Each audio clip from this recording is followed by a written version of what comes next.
Hello everyone, welcome back to my channel. और आज का हमारा टॉपिक है जीवों में जनन। तो सबसे पहले जानेंगे कि जीव जनन कैसे करते हैं। तो इसमें जीव अपने समान ही छोटे जीव को जन्म देते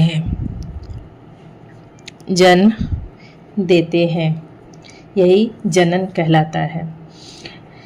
जब संतति के जन्म के बाद, संतति जब जन्म लेती है, संतति के जन्म के बाद उसमें वृद्धि होती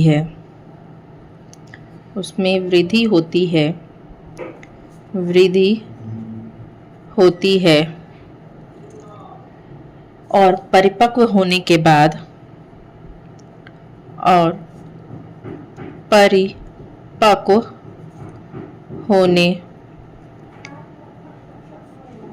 बाद वह नई संतति को जन्म देता है।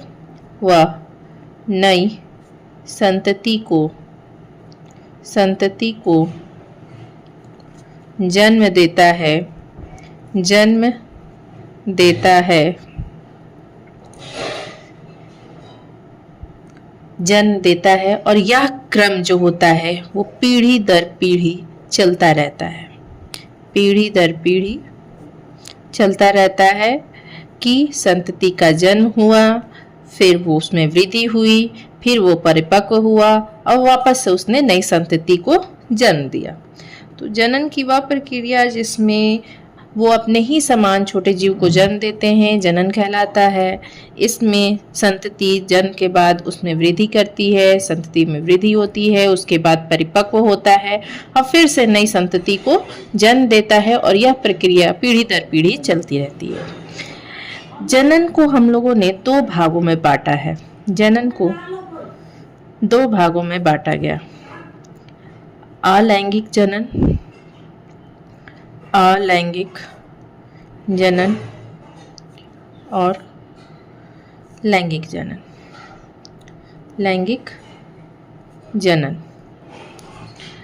अलैंगिक जनन में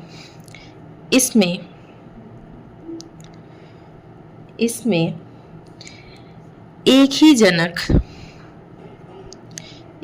जनक की आवश्यकता होती है, जबकि लैंगिक जनन में दो विपरीत लिंग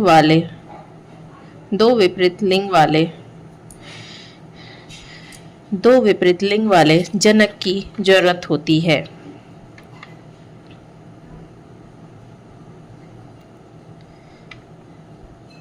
दो विपरीत लिंग वाले जीव की जरूरत होती है, जीव की आवश्यकता पड़ती है।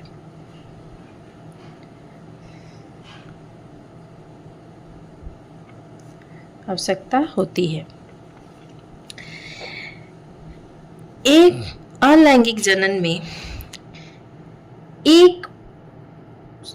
इनसे प्राप्त जो भी संतानें होती है वो एक पुंजक कहलाती है। इनसे जो संतान आती है वो एक पुंजक कहलाती है, जिसे क्लोन बोला जाता है। क्लोन, ठीक है।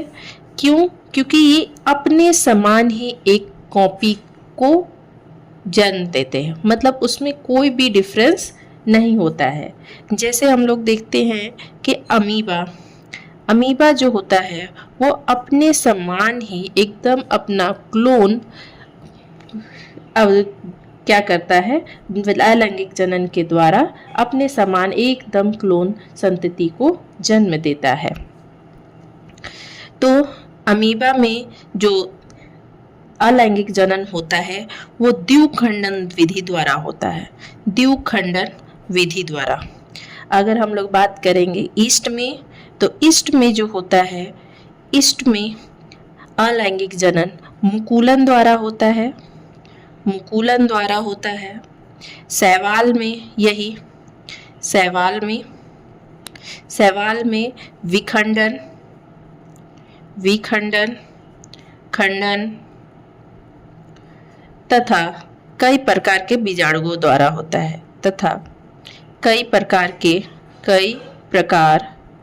के बीजाणुओं द्वारा होता है, बीजाणुओं द्वारा होता है। अब कवक में भी दो तीन तरीके से अलैंगिक जनन होता है। कवक में चल बीजाणु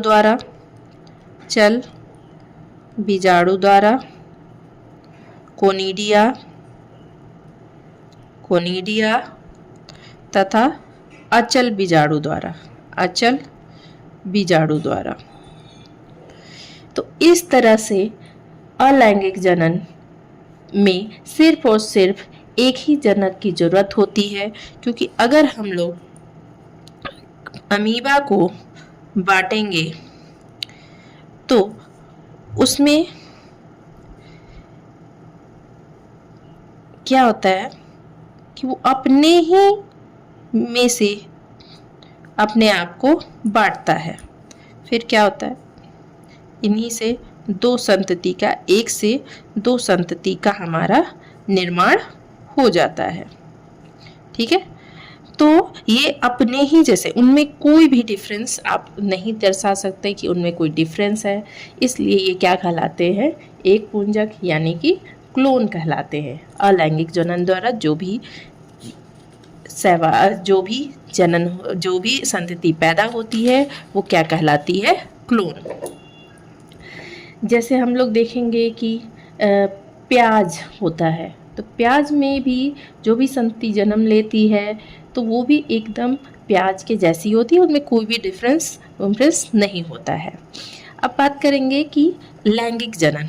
तो जैसे जान रहे हैं कि लैंगिक जनन में दो विपरीत लिंग वाले व्यक्तियों की जरूरत पड़ती है। एक होता है हमारा नर युग्मक और दूसरा होता है मादा युग्मक। नर युग्मक और मादा युग्मक इन दोनों से प्राप्त होता है, इन दोनों के संकलन से, फ्यूजन से बनता है युग्मनज मतलब कि जाइगोट।